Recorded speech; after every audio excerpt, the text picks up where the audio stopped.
she would be able to compare. Ask her. I'm so afraid of them. Of kidney stones? Yeah. Yeah, I am too.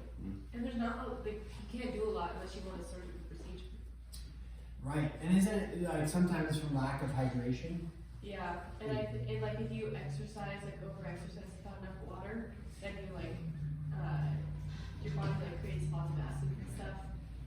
Which then I think that's what happened to her because she was drinking a lot of electrolytes and salt and stuff like that. Can I ask you a question? Like, is it unhealthy? Like, if you're puking when you exercise? Cause like I was having a discussion yesterday. There's this one guy at our gym. He's trying to get in shape for a fight. His name is Tannen.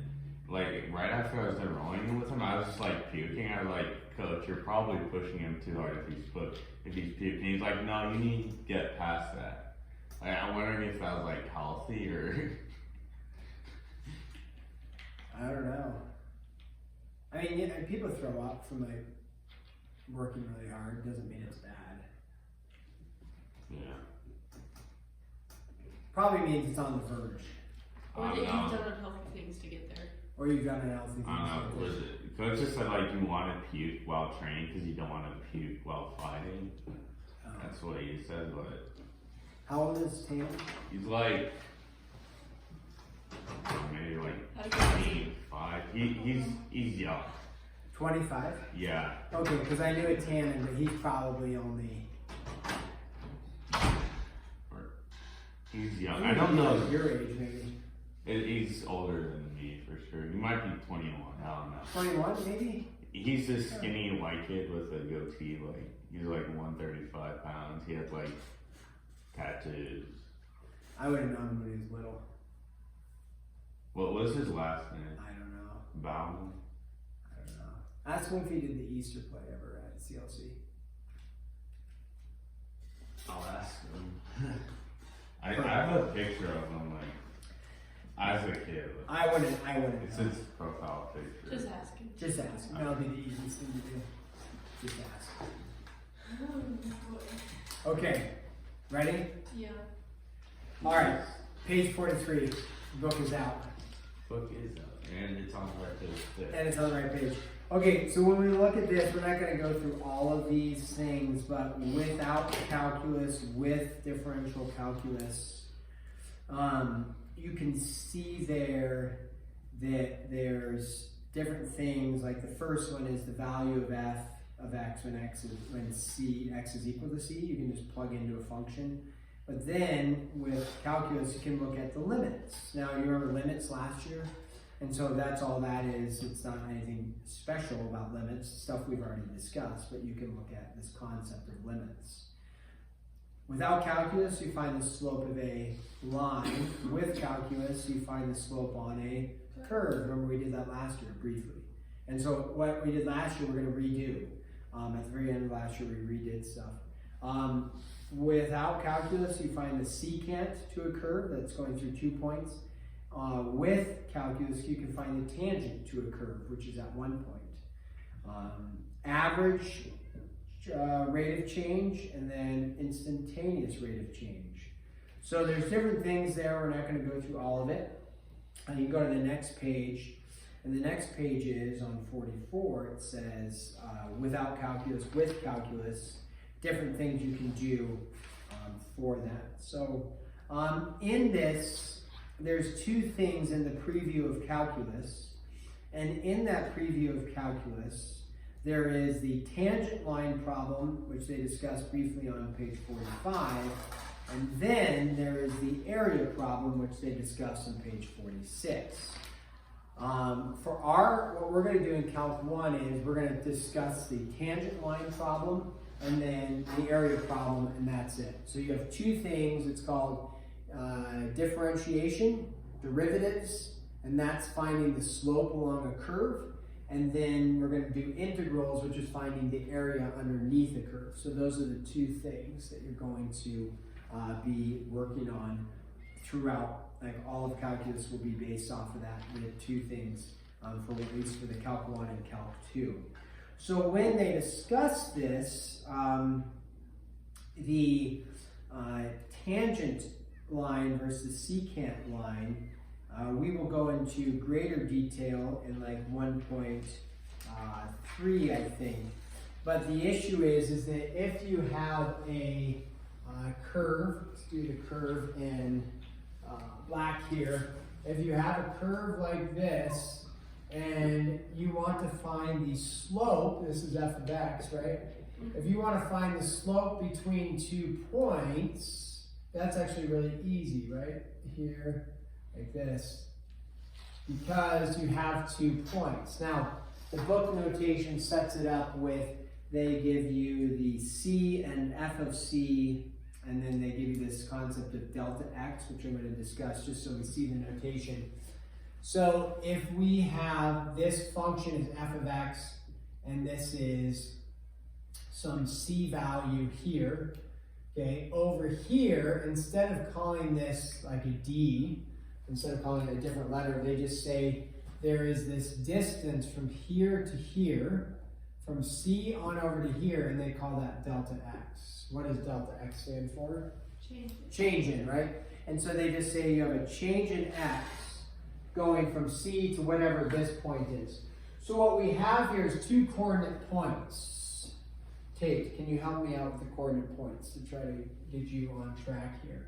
If I were to label this as a coordinate point, okay, a coordinate point has an x and a y. Yep. This coordinate point, I would say I went over how far? Be just slope, rise over run. But Well, I just want the point. So x comma y. What's the x value that I went over? C. C. And then to find my y value, you would, right, plug in C, output something, right? But I don't have anything to plug into in terms of like x squared plus 5 or anything like that. I just have f of x. So the y value you call what? F of C. Okay? Okay. And the reason why I'm like referencing this is because when you look at examples in the book or you look at the equations, you have things like C and f of C, which is a lot more complex. Well, I don't know about a lot more complex, but it's more complex than just saying x comma y, right? Or hey, we're looking at the point 2, 2, 3. Oh, okay, great. Why don't they just use x comma y? We're looking at, because it's function notation, because we're dealing with functions. And so, and it's like for the trained person, it's not complex. And you're going to be trained here shortly, yeah. Is C the common variable that they use, or did you just pick that out of random? I think that's one they use, that's why I'm using it. Sometimes they use like x actually. And the reason I actually don't like when they use x is because then you have x and f of x, so you're getting multiple x's in there and it gets a little confusing. And then you have delta x, so you have x and delta x. I don't like that personally. So, but for this one, they're using C. You could use a different letter. It could be B, it could be A, it could be X, it could be R. But usually there. Now, here then, this point here, they don't assign a letter to it. It's just C, and then they say the change is delta X. So if you go over C, and then how much more? You went over C plus whatever this distance is, which we're calling what? Delta x. So this coordinate point here is you went over C plus the delta x. And then to find the y value, you just plug in your x value. And what was your x value you're plugging in? C plus delta x. So this becomes f of C plus delta x. So now you have 2 coordinate points. And the book states for you, I don't know if they give that medium, they do, so that's good. They give the middle. So if you want to find the slope between these two, it's just rise over run, like you said, Tate, and that's going to be f of C plus delta x, right? Minus f of C, right? All over C plus delta x minus C. Oh. Why isn't it just y2 minus y1 why isn't it just x2 minus delta x1. x if it's C plus delta x? And that's what it will be. So when you see, so this is the slope of the secant line, and so then the slope of the secant, like Tate just said, why isn't it just delta x, and that's what it will be.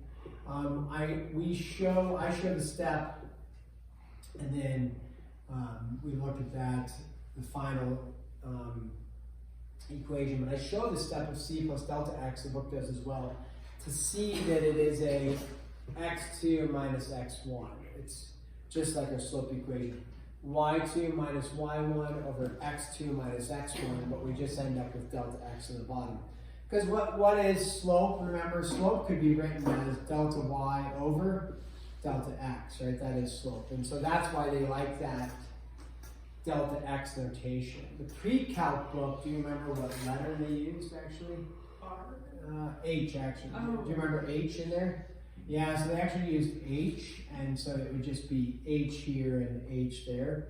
I like H because then it's not as confusing because you don't have as many x's. Like if this is x and x and delta x, it's easier to say x and h. Delta x though emphasizes that it's a change in x that you're doing here. So you could go either way. This book just uses delta x. You could use h is fine for that.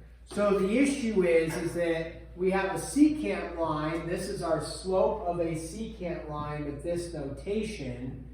And then as we did last year, as you maybe recall, is, where is this? As you maybe recall, here, and here, and here, and here, and here, okay, and here. So now we say, hey, what is the slope at this point? Specifically, so now the tangent, this is the tangent problem, and that is, how do I find the slope at one point? Because you should know, right? If I gave you one random point down here, and I said, what's the slope at that point down here? Is there any slope at that point? Impossible. No. No, there's an infinite amount of slopes, right? Because you could draw a line any direction through that point, right? So in order to have a slope, you actually need 2 points. And so the secant, right, here we have 2 points. I don't want a secant, I want a tangent, so that I can look at what is the slope right at that spot. How steep is that spot? And so what we do is we take our, do you remember what we did last year? We take our secant point, and what do we do with this point? We march it down until it's infinitely close to this by using the process of limits. And that's called differentiation, finding the derivative. If you used that word last year, that's called finding the derivative.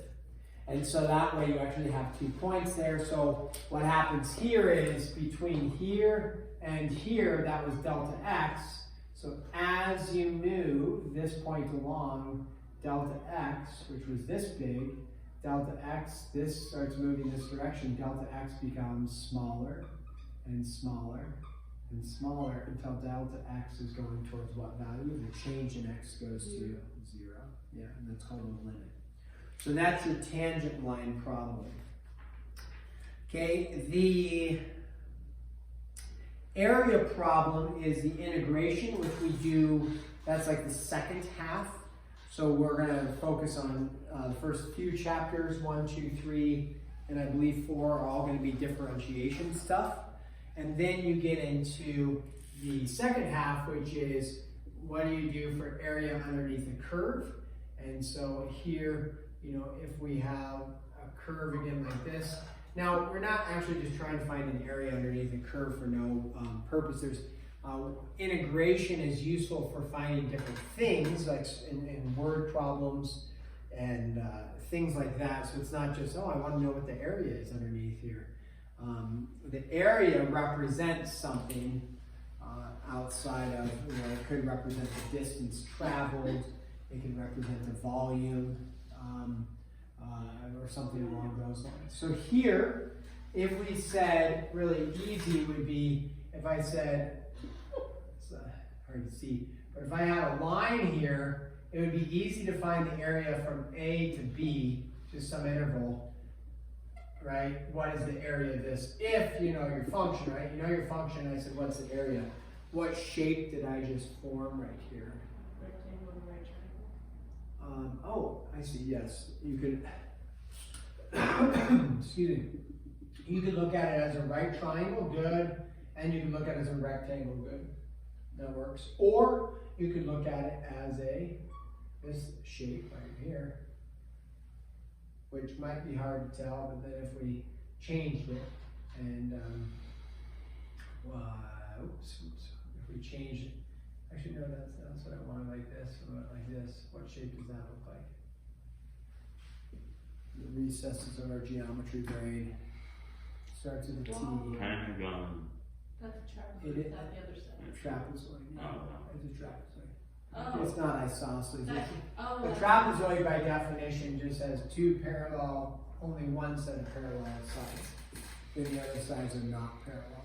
But this is not, you could have an isosceles trapezoid, right, where it like looks like that. Yes. Like, okay, so you could, if with a line, you could just find the area with a trapezoid, right? That's a, But the issue is that, or, with here, if I have A out to B, okay, something like this, if I were to say, I just do a trapezoid, which we do talk about, so you go from A and then up to B there, to do a trapezoid, is that going to be It's accurate. accurate? It's like, no. Is it maybe somewhat close? Sure, but is it accurate? No, because excess area, right? That's not it. So then you say, well, what if I actually did two trapezoids? So I put another point in here and I found the area of this trapezoid and then the area of that trapezoid.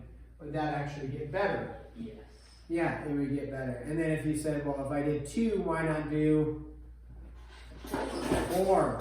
Why not do 8? Why not do infinity? Which means, if you think about this, before I had a big distance, right? The base of this height of the trapezoid is what I'm flipping it. But this distance from here to here is, or from here to here is big. You split it in half, now it's smaller, and then you split it in half again. And then usually what we do is initially we don't talk about making trapezoids, we actually talk about making rectangles like this, because the rectangles are easier to find areas of. It's an easier formula based on height. Whereas trapezoids like 1/2 height 1 plus height 2 divided by 2 times the base. So it's a little bit more. So usually you just talk in terms of rectangles. But you say, okay, that's not very accurate doing rectangles, but then what if you said, okay, we're actually going to just do a rectangle here and here and here, and these are all, rectangles. So you say, okay, like this, and this, and this, right?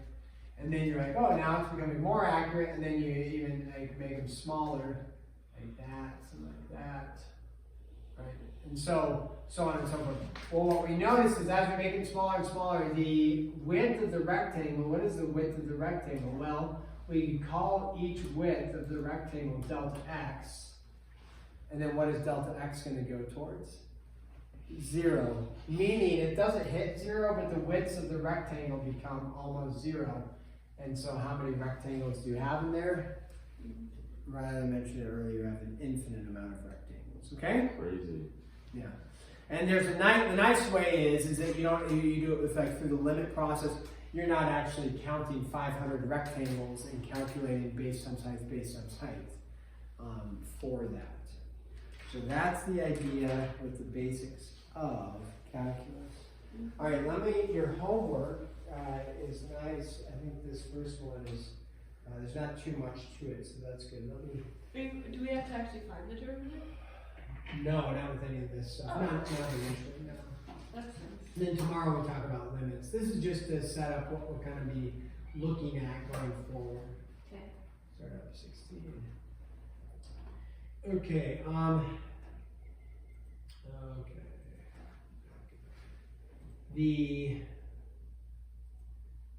that. Oh, can I turn off the camera? Yeah, great. Thanks. Make sure to get a video. Yeah. Feed tater tot in his natural state.